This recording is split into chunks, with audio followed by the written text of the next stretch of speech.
13 જૂન 2026 અધિક જયેષ્ઠ દિવસ 28 પુરુષોત્તમ માસ કથા અધ્યાય 28 વૈકુંઠ જાત્રાની કથા ભાગ 1 એક સમયે નૈમિષારણ્યમાં શૌનકાદિ ઋષિઓએ સૂતજી મહારાજને પૂછ્યું, હે સૂતજી, પુરુષોત્તમ માસનું મહાત્મ્ય અપરંપાર છે.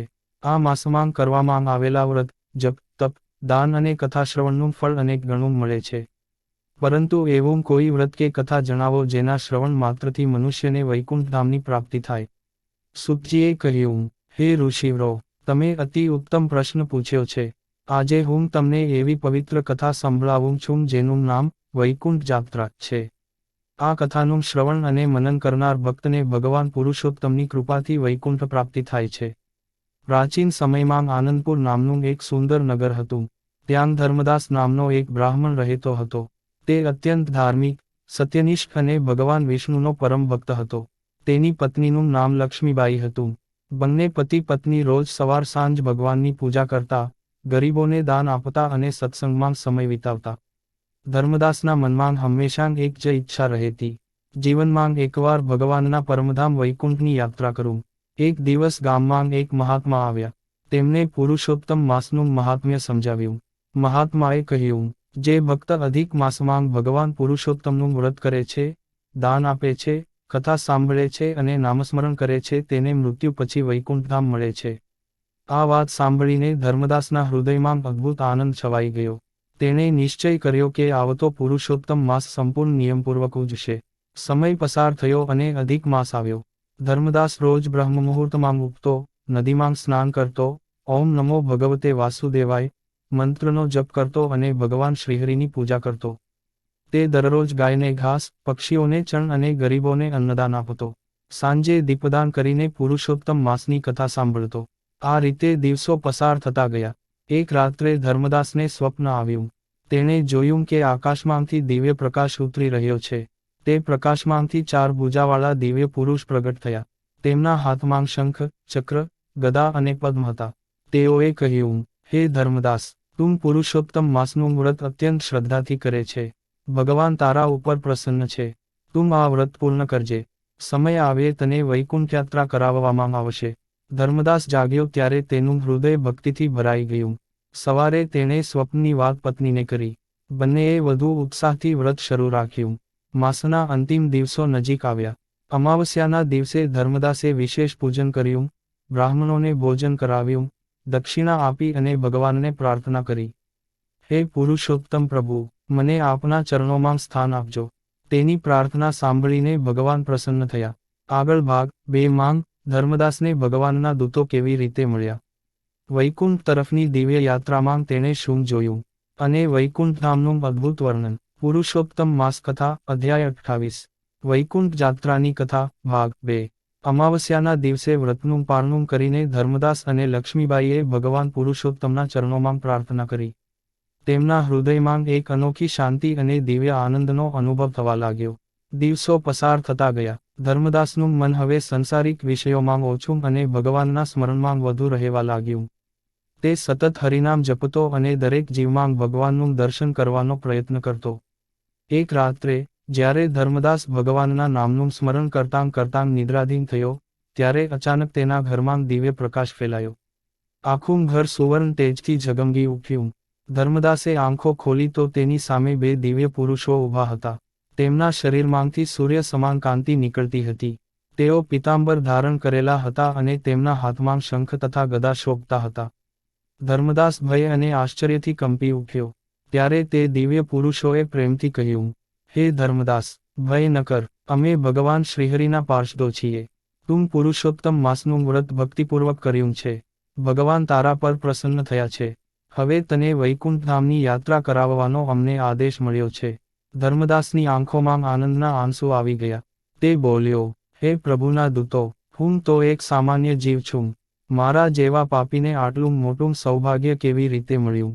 દૂતોએ જવાબ આપ્યો, જે ભક્ત નિષ્ઠાપૂર્વક ભગવાનનું સ્મરણ કરે છે, દયા, દાન અને ધર્મનું પાલન કરે છે, તેના બધા દોષો ભગવાન ક્ષમા કરી દે છે. ભગવાન ભક્તિ જુએ છે, ધન કે વૈભવ નહીં.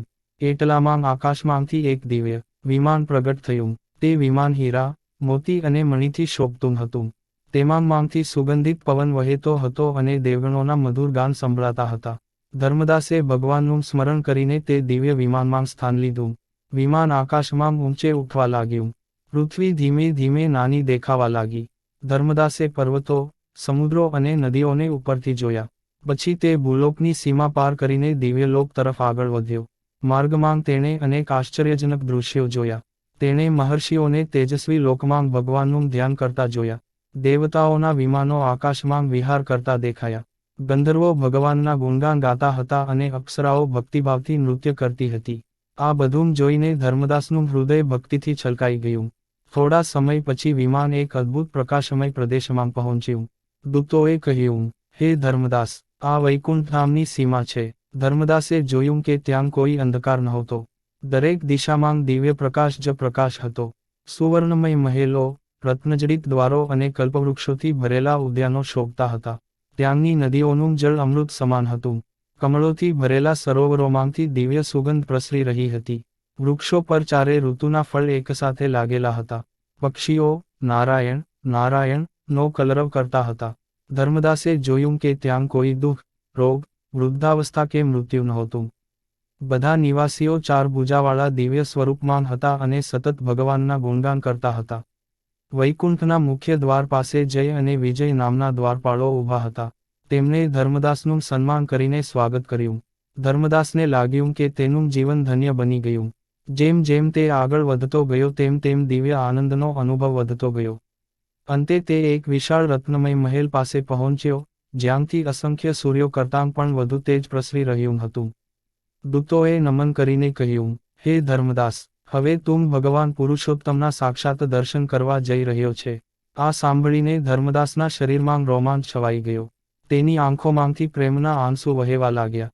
આગળ ભાગ 3 ધર્મદાસને ભગવાન શ્રીવિષ્ણુ અને માતા લક્ષ્મીના દિવ્ય દર્શન કેવી રીતે થયા. ભગવાને તેને શું ઉપદેશ આપ્યો અને વૈકુંઠ જાત્રાનું મહાત્મ્ય શું છે. પુરુષોત્તમ માસ કથા અધ્યાય 28. વૈકુંઠ જાત્રાની કથા ભાગ 3. ધર્મદાસ વૈકુંઠના દિવ્ય મહેલની સામે ઊભો હતો. તેના હૃદયમાં અપરંપાર આનંદ અને ભક્તિનો પ્રવાહ વહેતો હતો. ભગવાનના પાર્ષદો તેને ધીમે ધીમે મહેલની અંદર લઈ ગયા. જેમ જ ધર્મદાસે મહેલમાં પ્રવેશ કર્યો તેમ તેની આંખો ચમકી ઉઠી. સામે રત્નજડિત દિવ્ય સિંહાસન હતું. તે સિંહાસન પર સર્વજગતના સ્વામી ભગવાન શ્રીવિષ્ણુ બિરાજમાન હતા. તેમના શ્રીમુખ પર કરોડો ચંદ્રમા જેવી શીતળ કાંતિ ઝળહળતી હતી. ચાર ભુજાઓમાં શંખ, ચક્ર, ગદા અને પદ્મ શોભતા હતા. ગળામાં વૈજયંતી માળા અને વક્ષસ્થળ પર શ્રીવત્સનું ચિહ્ન તેજ પાથરી રહ્યું હતું. ભગવાનની બાજુમાં કમલાસન પર માતા મહાલક્ષ્મી બિરાજમાન હતા. તેમના દિવ્ય સ્વરૂપમાંથી કરુણા અને મંગલમય આશીર્વાદ વરસી રહ્યા હતા. ભગવાનના ચરણોમાં સનક, સનંદન, સનાતન, સંતકુમાર જેવા મહાન ઋષિઓ સ્તુતિ કરી રહ્યા હતા. દેવતાઓ અને ગંધર્વો ભગવાનના ગુણગાનમાં મગ્ન હતા. આ દિવ્ય દૃશ્ય જોઈને ધર્મદાસ ભાવવિભોર બની ગયો. તે તરત જ ભગવાનના ચરણોમાં સાષ્ટાંગ દંડવત પ્રણામ કરીને રડવા લાગ્યો. હે નારાયણ, હે પુરુષોત્તમ પ્રભુ, હું આપના દર્શનનો અધિકારી નથી, છતાં આપની અહેતુક કૃપાથી આજે આ અદ્ભુત દર્શન મળ્યા છે. ભગવાન શ્રીહરિ સ્મિત કરીને બોલ્યા, હે ધર્મદાસ, તું અમારો પરમ ભક્ત છે. ભક્તિ, દયા, સત્ય અને ધર્મના માર્ગે ચાલનાર અમને અત્યંત પ્રિય છે. તું અધિક પુરુષોત્તમ માસમાં જે વ્રત, જપ, દાન અને કથાશ્રવણ કર્યું તેનાથી અમે પ્રસન્ન થયા છીએ. ધર્મદાસે વિનમ્રતાથી પૂછ્યું, હે પ્રભુ, સંસારમાં અસંખ્ય જીવો દુઃખી છે. તેઓને આપની કૃપા કેવી રીતે પ્રાપ્ત થાય? ભગવાને કહ્યું, હે ધર્મદાસ, જે મનુષ્ય સત્ય બોલે, માતા પિતાની સેવા કરે, ગરીબો પર દયા રાખે, ભગવાનનું નામસ્મરણ કરે અને પુરુષોત્તમ માસનું મહાત્મ્ય શ્રદ્ધાથી સાંભળે, તેના ઉપર અમારી કૃપા અવશ્ય થાય છે. જે ભક્ત અધિક માસમાં એક પણ દિવસ ભક્તિપૂર્વક અમારું સ્મરણ કરે છે, તેને અમે કદી ભૂલતા નથી. જે કથા સાંભળે છે, કથા સંભળાવે છે, દીપદાન કરે છે, અન્નદાન કરે છે અને હરિનામનો જપ કરે છે, તેના પાપો નાશ પામે છે. સંસારનું સુખ ક્ષણિક છે, પરંતુ ભક્તિનું ફળ શાશ્વત છે. પછી માતા મહાલક્ષ્મીએ પણ ધર્મદાસને આશીર્વાદ આપતાં કહ્યું, હે પુત્ર, જ્યાં ભગવાનનું નામ લેવાય છે, જ્યાં કથા થાય છે અને જ્યાં ભક્તિભાવથી સેવા કરવામાં આવે છે, ત્યાં હું સદા નિવાસ કરું છું. ધર્મદાસે ફરી નમન કરીને કહ્યું, હે પ્રભુ, મને કોઈ ધન, સંપત્તિ કે સ્વર્ગની ઈચ્છા નથી. મને તો માત્ર આપના ચરણોમાં અખંડ ભક્તિ આપો. ભગવાન અત્યંત પ્રસન્ન થયા. તેમણે કહ્યું, હે ધર્મદાસ, તારી નિષ્કામ ભક્તિ અમને ખૂબ પ્રિય છે. આજથી તું વૈકુંઠ ધામમાં અમારા પાર્ષદ તરીકે નિવાસ કરશે. આ સાંભળીને ધર્મદાસ આનંદથી ગદગદ થઈ ગયો. તે ક્ષણે આકાશમાંથી પુષ્પવર્ષા થવા લાગી. દેવતાઓએ જય શ્રીહરિ ના નાદ કર્યા. ગંધર્વોએ મંગલગીત ગાયા. ધર્મદાસે ભગવાનના ચરણોમાં સ્થાન મેળવી લીધું અને તે શાશ્વત આનંદમાં લીન થઈ ગયો. વૈકુંઠ જાત્રા કથાનું મહાત્મ્ય. સૂતજી મહારાજ કહે છે, હે ઋષિવરો, જે ભક્ત આ વૈકુંઠ જાત્રાની કથા શ્રદ્ધાપૂર્વક સાંભળે છે અથવા સંભળાવે છે, તેના જીવનમાં ભક્તિનો પ્રકાશ થાય છે. જે અધિક પુરુષોત્તમ માસમાં આ કથાનું પાઠ કરે છે તેને વિશેષ પુણ્ય મળે છે. જે વ્યક્તિ આ કથા સાંભળીને ભગવાન શ્રીહરિનું સ્મરણ કરે છે, તેના પાપો નાશ પામે છે. અંતકાળે ભગવાનના દૂત તેની રક્ષા કરે છે અને તેને શુભ ગતિ પ્રાપ્ત થાય છે. આ કથા ભક્તિને દૃઢ બનાવે છે, મનને શુદ્ધ કરે છે અને વૈકુંઠ પ્રાપ્તિનો માર્ગ બતાવે છે. આ રીતે પુરુષોત્તમ માસ મહાત્મ્યની વૈકુંઠ જાત્રાની કથા પૂર્ણ થાય છે. શ્રીકૃષ્ણાર્પણમસ્તુ. શ્રી પુરુષોત્તમ ભગવાનની જય. વૈકુંઠનાથ શ્રીહરિની જય.